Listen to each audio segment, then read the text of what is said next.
வணக்கம் நண்பர்களே. யார் இந்த மைத்தோஸ்? யார் இந்த மைத்தோஸ் அல்லது எது இந்த மைத்தோஸ்? சைபர் கிரைம் அப்படிங்கிற உலகத்தில் அல்லது சைபர் பாதுகாப்பு என்ற உலகத்தில் இது ஒரு முக்கியமான பொருளாக இப்போ பார்க்கப்படுகிறது. ஏப்ரல் மாதம் நடந்த ஒரு உலகின் அதிசயத்தக்க வியப்பான ஒரு சம்பவம் தான் இந்த மைத்தோஸுங்கிற ஒரு மென்பொருள் கண்டுபிடிப்பு. அது மென்பொருளில் இருக்கக்கூடிய, அதாவது சாஃப்ட்வேர், கம்ப்யூட்டரில் இருக்கக்கூடிய சாஃப்ட்வேரில் இருக்கிற தவறுகளை கண்டுபிடிக்கும் ஒரு ஆன்டிவைரஸ் ப்ரொவைடர் மாதிரி வச்சுக்கோங்களேன். இதை எப்படி டிசைன் பண்ண முடியாமல் ஏன் தடுமாறுறாங்க அப்படின்னா, இது டிஜிட்டல் பாதுகாவலனா அல்லது அதிமேதாவியான திருடனா அப்படிங்கிறதே தெரியல. அது என்ன அதிமேதாவியான திருடன்? கல்வன் பெருசா காப்பான் பெருசான்னு ஒரு பழைய காலத்தில் ஒரு பழமொழி உண்டு. கல்வன் களவாட வர்றவன் பெரிய பெரிய ஆளா, இல்லை காப்பாற்ற வந்தவன் பெரிய, அந்த காவல் காக்கிறவன் பெரிய ஆளான்னு அப்படின்னு பார்த்தா கல்வன் தான் பெரியது. ஏன்னா காப்பவன் எப்படி அவன் கல்வனுக்கு தகுந்த மாதிரி தான் காப்பவன் மாறுவான். அது மாதிரி தான் இந்த மைத்தோஸ். இந்த மைத்தோஸை பற்றிய ஒரு விரிவான பதிவு தான் இந்த வீடியோ. ஒரு மென்பொருள் பொறியாளர்னு வச்சுக்கோங்களேன், சாஃப்ட்வேர் இன்ஜினியர். அவர் ஒரு சாஃப்ட்வேரை டிசைன் பண்ணிவிட்டு இதில் ஏதாவது பிழை இருக்கிறதான்னு கண்டுபிடிங்க அப்படின்னு சேட்பாட்டில் போட்டுட்டு கொஞ்சம் டயர்டாகிறார். அவ்வளோ நேரம் சாஃப்ட்வேர் இது எழுதுனதுனால. அப்போ அவர் லேசாக அப்படி ஒரு சின்ன தூக்கம் போட்டு எந்திரிக்கும் போது, ஏன்னா அது வரைக்கும் எல்லாம் ஃபைண்ட் அவுட் பண்ணணும்னு பார்க்கும்போது அவருக்கு ஒரு திரையில் ஒரு முழுமையான, அந்த கணினியின் திரையில் ஒரு முழுமையான இது தெரியுது. என்ன? சைபர் அட்டாக் பிளான் அப்படின்னு ஒரு இது வருது சேட்பாட்லேருந்து. அது என்ன? ஒரு மென்பொருளுடைய பலவீனத்தை மட்டும் ஆராயாமல் பல தசாப்தங்களாக உலகின் தலைசிறந்த ஹேக்கர்களால் கண்டுபிடிக்க முடியாத ரகசிய பிழைகள். அது என்ன ரகசிய பிழைகள் அப்படின்னா, அந்த பிழைகள் இருக்கிறத அந்த ஹேக்கர்ஸ் கூட கண்டுபிடிக்கல. வெறும் 6 மணி நேரத்தில் ஒரு மென்பொருள் கண்டுபிடித்து சொல்லியிருக்குன்னா, அப்போது உங்களால் இதை நம்ப முடியுதான்னு தான் உலக கணினி நிபுணர்கள் கேட்குறாங்க. இது ஏதோ ஹாலிவுட் படத்தில் வர்ற திரைக்கதையோ இல்லை ஃபிக்ஷன் அந்த மாதிரிலாம் இல்லை. இது உண்மையிலே போன மாதம் நடந்திருக்கு, அதாவது ஏப்ரல் மாதம். இந்த டிஜிட்டல் புதத்தோட பேர் தான் மைத்தோஸ்.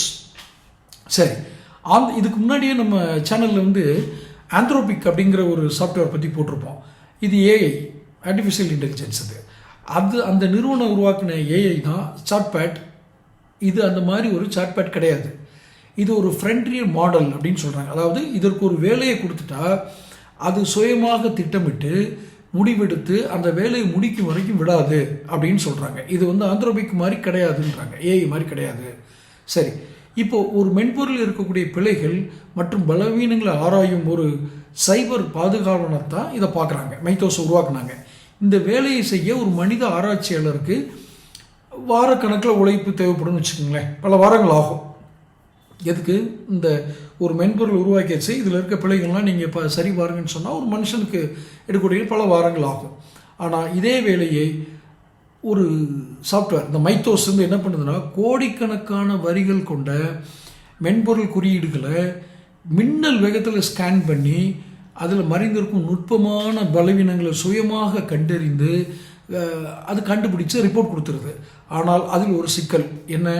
உலகின் ஆகச்சிறந்த டிஜிட்டல் பாதுகாவலனை உருவாக்க போய் ஒரு அதிமேதாவி திருடனை உருவாக்கிட்டோமோ அப்படின்னு தான் இந்த கதை இருக்குது. இந்த எந்திரன் ஒரு படம் வந்துச்சு.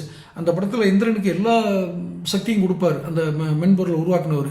அதுவே கிளைமாக்ஸில் வேறு மாதிரி மாறும். அது மாதிரி தான் இப்போ ஏந்திரன் உயிர் கொண்டது. எப்படி மைத்தோஸ் செஞ்ச முதல் வேலையை என்ன பண்ணியிருக்கு? ஓப்பன் பிஎஸ்டி என்பது போல் உலகில் மிகவும் பாதுகாப்பான சாஃப்ட்வேர் அப்படின்னு பெயர் பெற்றிருக்கு. ஃபயர்வால்களில், ரூட்டர்களில் பயன்படுத்தக்கூடிய இந்த மென்பொருளை 27 ஆண்டுகளாக யாரும் கண்டுபிடிக்காத ஒரு பிழை ஒளிந்திருக்கு. ஒரு தவறு, ஒரு மிஸ்டேக்கு. 27 அப்படின்னா இன்றைக்கி இருக்கிற மேக்சிமம் இன்ஜினியர்ஸே அந்த பிறக்கிறதுக்கு முன்னாடின்னு வச்சுக்கோங்களேன். 27 ஆண்டுகளுக்கு முன்னாடி அப்படின்னா மைத்தோஸ் அதை கண்டுபிடித்து 27 ஆண்டுகள் என்றால் இன்றைக்கி இந்த பாதுகாப்பு நிறுவனங்களில் வேலை செய்கிற பாதி பேருக்கு அதில் பிறந்திருக்கவே மாட்டாங்கன்றதான உண்மை. அப்போ உலகின் மிகச்சிறந்த நிபுணர்கள் ஆண்டுதோறும் பரிசோதித்து எந்த கணினியும் இதுவரை கண்டுபிடிக்க முடியாத பிழையை மைத்தோஸ் கண்டுபிடிச்சிருக்குன்னா அப்போ அதுக்கு ஏதோ ஒரு ஸ்பெஷல் இருக்குது இல்லையா? இது தவிர கூகுள் குரோம், ஃபயர்பாக்ஸு, எட்ஜு, சஃபாரி போன்ற முன்னணி அந்த ப்ரௌசர்ஸ் இதெல்லாம் ஆயிரக்கணக்கான பிழைகளை இது கண்டறிந்திருக்கு. இப்போ சஃபாரியில் இருக்குது, ஃபயர்பாக்ஸில் இருக்குது, கூகுளில் இருக்குது. அப்போ குறிப்பாக இந்த ப்ரௌசர்ஸ்லாம் பாதுகாப்பு சுவர்கள்னு சொல்லுவோம், ஃபயர்வால், அதெல்லாம் தகர்த்துட்டு இந்த கணினியினுடைய ஒட்டுமொத்த கட்டுப்பாட்டையும் எடுக்கும் கர்னல் லெவல் அப்படிங்கிற பிழைகளை இது அடையாளம் கண்டுபிடிச்சிருக்கு. கர்னல் லெவல்ங்கிறது இந்த சாஃப்ட்வேர் படிக்கிறவங்களுக்கு தெரியும்னு நினச்சிக்கோங்களேன். அதே போல் நம்ம மொபைலில் வீடியோ பார்க்கும்போது இந்த FFmpeg அப்படின்னு ஒரு மென்பொருள், அதில் 16 ஆண்டுகளாக யாருக்கும் தெரியாமல் இருந்த ஓட்டை இது கண்டுபிடிச்சிருக்கு. மொபைலில் இருக்க வீடியோவில் இது அமலப்படுத்தியிருக்கு. இதன் மூலம் உலகின் ஒவ்வொரு கணினியும் செல்ஃபோனும் எவ்வளோ பலவீனமாக இருக்குங்கிறத நீங்கள் தெரிஞ்சுக்கலாம். இந்த மைத்தோஸ் கண்டுபிடிக்கலைன்னா இன்னமும் அந்த பிள்ளைகள் இருந்துகிட்டு இருக்கோம். இதில் செல்ஃபோனில் இருக்கிற கேமரா, அதில் இருக்க கேமரா, இதில் இருக்க கேமரா எல்லாமே இப்போ என்ன பண்ணியிருக்கு, இதன் பிறகு ஒரு தந்திர வேலையை இந்த மைத்தோஸ் பார்த்துருக்கு. என்ன, சாண்ட்பாக்ஸ் அப்படின்னு ஒரு தனிமைப்படுத்தப்பட்ட சோதனை சூழல். அதாவது ஹாலிவுட் படங்களில் புதிய வைரஸ் மற்றும் ஏலியன்கள் தப்பி விடாமல் இருக்கிறதுக்காக ஒரு கண்ணாடி கிளாஸ் போடுவாங்க, பாதுகாப்பான கண்ணாடி சிறை, அதில் சோதனை பண்ணுவாங்க இல்லையா. அதுபோல் மென்பொருளை சைபர் மால்வேர்களில் தனிமைப்படுத்தி சோதனை செய்யும் டிஜிட்டல் சிறை தான் இந்த சாண்ட்பாக்ஸ். நம்ம மைத்தோஸ் கூட இப்படிப்பட்ட ஒரு சாண்ட்பாக்ஸ் டிஜிட்டல் சிறைக்குள்ளே தான் அடைச்சி வச்சுருந்துருக்காங்க.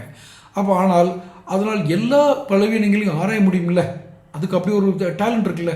அப்போ அதை வச்சு மிக தந்திரமாக அந்த சிறையிலேருந்து தப்பி இணையத்துடன் கலந்துச்சு.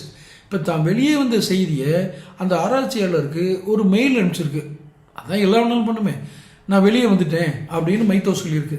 இப்போ இந்த ஆண்ட்ரோபிக் நிறுவனம் இதை பார்த்து அசந்து போய் இதை இப்போதைக்கு பொதுமக்களுக்கு கொடுக்கறது ஆபத்தானது, ஏன்னா இது என்ன ஃபயர்வாலில் போட்டாலும் தப்பிக்குது. அப்போ அதை ரகசியமாக மூடி வச்சுருக்காங்க. ஆயுதம் ஆபத்தானது அப்படின்னு தெரிஞ்சிருச்சுன்னா அதை அப்படியே விட்டுவிட முடியாது.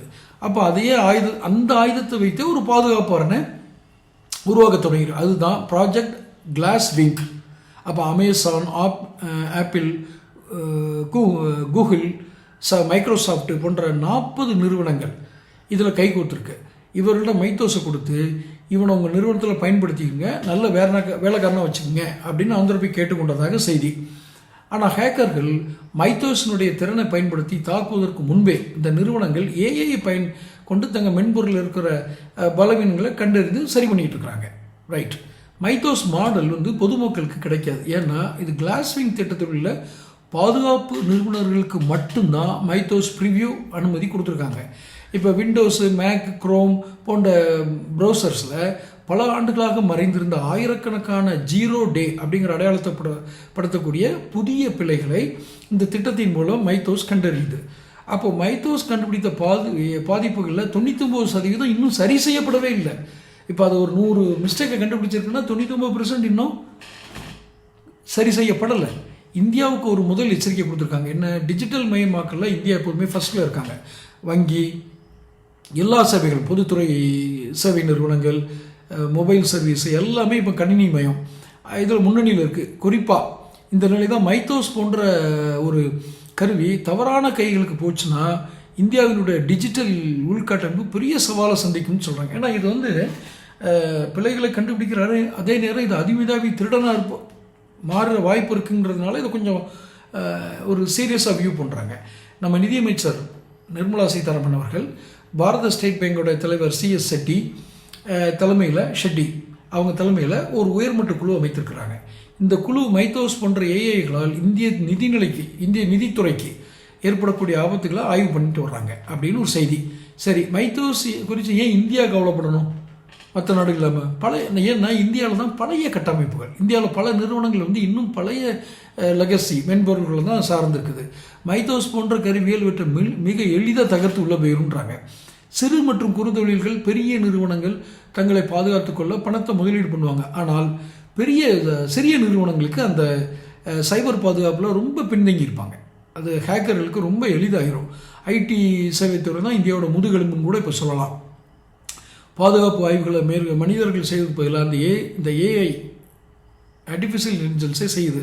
இந்த துறையில் பெரிய மாற்றம், வேலை இழப்புகள் ஏற்பட வாய்ப்பு இருக்குன்றதான் நிபுணர்களுடைய கணிப்பு. இதன் விளைவாக இந்தியாவினுடைய கணினி அவசர நிலை பதிலளிப்பு குழு CERT இந்தியா அப்படிங்கிற அனைத்து தனியார் மற்றும் அரசு மற்றும் தனியார் நிறுவனங்களுக்கு ஒரு உச்சபட்ச எச்சரிக்கை விடுத்திருக்கு. குறிப்பாக பழைய மென்பொருள்களை பயன்படுத்தும் நிறுவனங்கள் உடனடியாக தங்களை பாதுகாத்துக் கொள்ள அட்வைஸ் பண்ணியிருக்காங்க. இது மட்டும் இல்லாமல் இந்த கிளாஸ்விங் திட்டம் போல் இந்தியாவுக்கு மைத்தோஸை சோதிக்கும் வாய்ப்பு கேட்டு அமெரிக்காவிடமும் ஆந்த்ரோபிக் நிறுவனத்திடமும் பேச்சுவார்த்தை தொடங்கியிருக்குது இந்தியா. மத்திய இது நிச்சயமாக பாராட்டப்பட வேண்டிய ஒரு விஷயமாக தான் எல்லாரும் பார்க்குறாங்க. இந்த டிஜிட்டல் போர்க்களம் ஒரு விசித்திரமான பந்தயத்தினுடைய தொடக்க புள்ளியில் தான் நிற்கிறோம்னு சொல்கிறாங்க. ஒரு புறம் காப்பவர்கள், இன்னொரு புறம் தாக்குபவர்கள், நடுவில் மைத்தோஸ் என்னும் அதிவேக இயந்திரம். இப்படி தான் நம்ம இந்த சீன் இருக்குது. இப்போ இதுவரை மனிதர்களால் கற்பனை செய்ய முடியாத வேகத்தில் மைத்தோஸ் இயங்கி மென்பொருள் பிழைகளை கண்டறிஞ்சிச்சு. அதனால் துரதிருஷ்டவசமாக அந்த பிழைகளில் 99% இன்னும் சரி செய்யப்படாமல் திறந்தே இருப்பதால் ஏஐ காட்டும் வேகத்துக்கு ஈடு கொடுக்க முடியாத மனித வளமும் நேரமும் திணறுவது தான் இன்றைக்கி இருக்கிற கசப்பான உண்மைன்னு நிபுணர்களுடைய கருத்து. இனி வரும் காலம் டிஜிட்டல் டார்வினிசம் அப்படின்னு தகுதியுள்ள பிழைக்கும் காலம். அதாவது வலியது மட்டுமே வாழும். ஆந்த்ரோபிக் நிறுவனம் மைத்தோஸை இன்னும் பொதுமக்களின் பார்வைக்கு விடலை. அந்த ஆப்பிள், கோல்ட்மேன் சாக்ஸ் போன்ற நிறுவனங்கள் ஆய்வகங்களுக்கு மட்டும்தான் கட்டுப்படுத்தப்பட்டிருக்கு.